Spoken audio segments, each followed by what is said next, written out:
उत्तर प्रदेश के एक छोटे से गांव की यह कहानी है। इस गांव में लड़की का जन्म किसी अभिशाप से कम नहीं माना जाता। यह गांव ज्यादा बड़ा नहीं है। ज्यादातर लोग चौधरी अजमेर सिंह के भट्टे पर मजदूरी करके अपना पेट पालते हैं। उसी भट्टे पर धनवा नाम का एक आदमी भी काम करता है। उम्र लगभग 45 साल, अविवाहित और अकेला। शादी की उम्मीद उसने बहुत पहले ही छोड़ दी थी। उसे यकीन था कि वह उम्र भर कुंवारा ही रहेगा, लेकिन एक दिन गाँव का पुजारी उसके लिए एक लड़की खोज लाता है। उस लड़की का नाम है भवरी।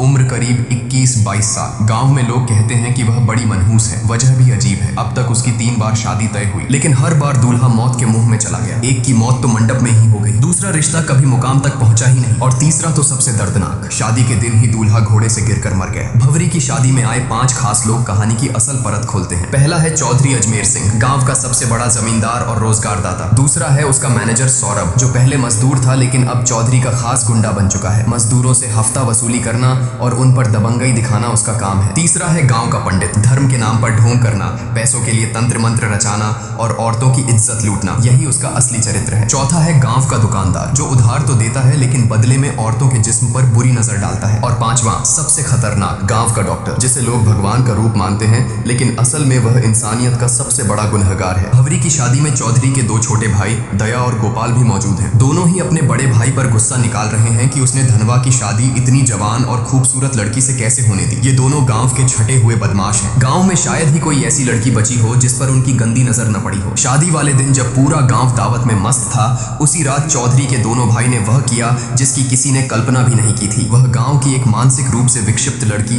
बसंती को बहला फुसलाकर जंगल में ले गए और दरिंदगी की सारी हदें पार कर दी। उसके बाद इस डर से कि कहीं वह किसी को सच न बता दे, उसे बेरहमी से मार डाला और लाश नदी में फेंक दी। उन्हें लगा कि यह मामला भी वैसे ही दब जाएगा जैसे पहले दबते आए हैं, लेकिन इस बार बात केवल कुकर्म तक सीमित नहीं थी, ये हत्या भी थी। गांव के लोग सन्न थे और पुलिस इंस्पेक्टर की चौधरी से पुरानी दुश्मनी भी सब जानते थे। अगले ही दिन जब चौधरी अपने भाइयों को पश्चाताप कराने मंदिर ले गया, तभी इंस्पेक्टर ने वहां धावा बोल दिया। पूरे गांव के सामने उसने चौधरी के भाइयों को पकड़ लिया और जब चौधरी बीच बचाव करने आया तो इंस्पेक्टर ने गुस्से में उसके गाल पर ऐसा थप्पड़ जड़ा कि पूरा मंदिर गूंज उठा। इंस्पेक्टर ने गरजते हुए कहा, औकात है तो करा लेना अपने भाइयों की जमानत, लेकिन इस बार कानून की पकड़ से कोई नहीं बचेगा। भले ही उसके पास सीधे सबूत न थे, मगर उसे यकीन था कि डीएनए टेस्ट सच को उजागर कर देगा। थाने पहुंचने पर दोनों भाइयों की ऐसी खातिरदारी की गई कि आखिरकार उन्होंने सब कुछ कबूल कर लिया। चौधरी ने शहर के वकील से सलाह ली, लेकिन वकील ने साफ कह दिया कि मामला बहुत पेचीदा है, जमानत मुश्किल ही नहीं नामुमकिन है। हाँ, सेटिंग की जाए तो रास्ता निकाला जा सकता है, लेकिन इसके लिए मोटी रकम चाहिए। चौधरी के पास उस वक्त पैसे नहीं थे। तभी गांव का पंडित उसकी मदद के लिए आया और बोला, चिंता मत करो चौधरी, मजदूरों की मजदूरी से पैसे काट लो। 300 मजदूर हैं, हर किसी की आधी मजदूरी रोक लो, देखते देखते रकम पूरी हो जाएगी। और हुआ भी वही, मजदूरों की आधी मजदूरी काट ली गई। मजबूरी में मजदूर काम छोड़कर भी नहीं जा सकते थे, क्योंकि आसपास दूसरा कोई भट्टा ही नहीं था। जो विरोध करता उसे धमकियां मिलती या उसकी कुंडली दिखाकर डराया जाता। गरीब मजदूरों की हालत बद से बदतर हो गई। बुधवार नाम का मजदूर अपने बीमार बेटे की दवा तक नहीं खरीद सका। आखिर उसकी पत्नी मालती को बेटे के इलाज के लिए गांव के डॉक्टर के साथ सोना पड़ा। अगले दिन धनवा खुद अपनी बकाया मजदूरी मांगने चौधरी के पास गया। चौधरी ने बेहयाई से कहा, पैसे चाहिए तो अपनी औरत को भेज दे मेरे पास, मजदूरी पूरी मिल जाएगी। यह सुनकर धनवा भड़क उठा। उसने पलटकर कहा, ठीक है चौधरी, मैं 7 दिन की मजदूरी छोड़ देता हूँ, तुम अपनी बीवी को मेरे पास भेज दो। चौधरी इस जवाब से आग बबूला हो गया। उसने अपने लठैतों से मिलकर धनवा को बुरी तरह पिटवाया। हालांकि वह बच तो गया, लेकिन बुरी तरह घायल हो गया। डॉक्टर ने पट्टियां तो कर दी, पर जांच के बहाने उससे भी वसूली की फिराक में था। घर में खाने तक के लाले पड़ गए। तभी बुधवार की पत्नी स्कूल जाने वाली बच्ची को लेकर पंडित के पास पहुंची। पंडित ने कहा, इसका इलाज पूजा पाठ से होगा, रात को अकेले मंदिर आना होगा, और वह भी सिर्फ एक वस्त्र में। जब उसने यह बात अपने पति को बताई तो उसने गुस्से में कहा, अगर पूजा से बीमारी ठीक होती तो दुनिया में डॉक्टरों की जरूरत ही न पड़ती। पंडित के मन में क्या गंदगी पल रही है, मैं सब समझता हूँ, इस ढकोसले में मत पड़ना, बच्चा अपने आप ठीक हो जाएगा। उस रात पुजारी देर तक मंदिर में इंतजार करता रहा। गांव के लाला ने यह देखकर पंडित का मजाक उड़ाया। पंडित तिलमिला उठा। यह सुनकर डॉक्टर ने ठंडी सांस भरते हुए कहा, चिंता मत करो, अब देखना मैं क्या करता हूँ। अगले दिन डॉक्टर ने चौधरी की मदद से पंचायत बुलाई। पूरे गांव के सामने उसने हाथ में एक मेडिकल रिपोर्ट लहराई और बोला, गांव में महामारी फैलने वाली है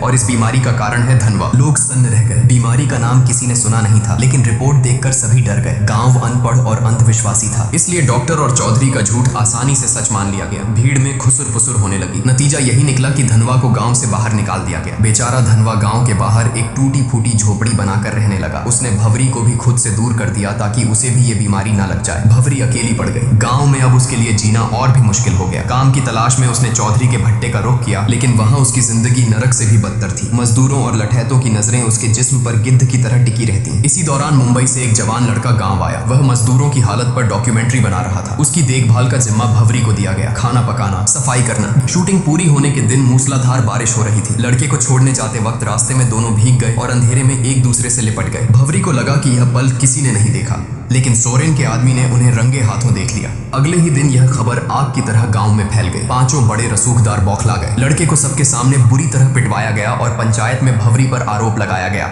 तमाशा देखने वालों में धनवा भी शामिल था। वह भवरी पर टूट पड़ा और बोला, तूने मुझे धोखा दिया है, अब हमारा कोई रिश्ता नहीं। अब भवरी पूरी तरह अकेली हो गई, न पति का सहारा न गांव का। दिन रात अपमान झेलने के बाद उसने वही रास्ता चुना जो गांव उसके सामने धकेल रहा था। उसने चौधरी और उसके चमचों को संदेश भेजा, अब मैं वही करूंगी जो तुम चाहते हो, लेकिन मेरी कीमत बाकी औरतों से 7 गुना होगी। पहले तो सबने इसे अनसुना किया, मगर रात गहराते ही पांचों रसूखदार बारी बारी से उसके घर पहुंच गए। बोली लगनी शुरू हुई। आखिरकार सबसे मोटी रकम लेकर एक ने भवरी का धंधा शुरू किया और यहीं से गांव की हवस की भूखी भीड़ टूट पड़ी। भवरी अब गांव की लानत नहीं, गांव की सबसे महंगी औरत बन चुकी थी। डॉक्टर से लेकर पुजारी तक, चौधरी से लेकर मजदूरों तक, हर कोई उसके जिस्म का सौदा करने लगा। जो औरत अपने अधिकार के लिए लड़ सकती थी, वही अब पूरे गांव की हवस का खिलौना बन गई। अब गांव में यह सब आम सी बात हो गई थी। भवरी की इज्जत बिक चुकी थी और कोई रोकने टोकने वाला नहीं था। उधर चौधरी अपने भाइयों की जमानत के लिए वकील के पीछे भाग दौड़ कर रहा था, लेकिन किस्मत को कुछ और ही मंजूर था। पैसे देने के बावजूद तभी जज का तबादला हो गया और चौधरी का पैसा डूब गया। वकील ने नया उपाय सुझाया, बसंती की दादी से समझौता करा लो, केस वापस ले लेगी। चौधरी भारी मन से दादी के पास पहुंचा, मगर वहां उसे ऐसा सच सुनने को मिला जिसने उसकी रूह तक हिला दी। दादी ने कहा, बसंती तेरी ही बेटी थी। चौधरी का दिल धक से रह गया। असल में सालों पहले उसका एक अवैध रिश्ता था और उसी से बसंती पैदा हुई थी। वह भले ही दिमागी तौर पर कमजोर थी, लेकिन खून तो चौधरी का ही था। यह सच्चाई जानकर चौधरी भीतर से टूट गया। गहरी खामोशी और तनाव ने उसकी आत्मा को ही घेर लिया। वह किसी से बात नहीं करता, हर वक्त गुमसुम बैठा रहता और आखिरकार मानसिक दबाव से उसकी मौत हो गई। किसी को समझ ही नहीं आया कि चौधरी जैसे ताकतवर आदमी का अंत ऐसे कैसे हो गया। लेकिन चौधरी की मौत के बाद भी गांव की गंदगी बंद नहीं हुई। इसी बीच डॉक्टर की बेटी भी बीमार पड़ गई। गुपचुप इलाज कराने पर पता चला कि उसे एड्स हो गया है। गुस्से में डॉक्टर उसे मारता पीटता रहा और पूछता रहा कि किससे मुंह काला किया। लड़की ने बताया कि उसका अफेयर डॉक्टर के असिस्टेंट मनु से था। जब मनु की पिटाई हुई तो उसने कबूल किया कि वह भवरी के पास भी जाता था। यह नाम सुनते ही डॉक्टर का चेहरा जर्द पड़ गया। उसे याद आया कि वह भी भवरी के पास कई बार जा चुका है, यानी कि भवरी अब मौत की वजह बन चुकी थी। धीरे धीरे पूरे गांव में मौतों का सिलसिला शुरू हो गया। औरतें हों या मर्द, सबकी हालत बिगड़ने लगी। जब मीडिया तक यह खबर पहुंची कि गांव में महामारी फैल रही है,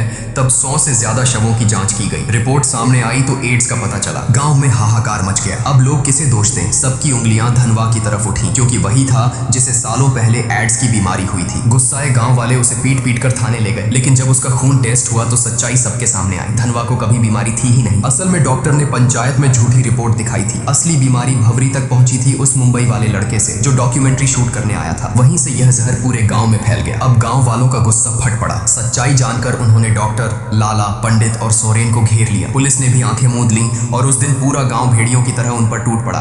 उन्हें इतना मारा गया कि वहीं तड़प तड़प कर उनकी मौत हो गई। उधर धनवा को जब यह पता चला कि भवरी भी उसी बीमारी की चपेट में है, तो वह उसे आखिरी बार देखने गया, लेकिन तब तक भवरी की मौत हो चुकी थी। धनवा ने भारी दिल से उसकी चिता सजाई और पूरे सम्मान के साथ अंतिम विदाई दी।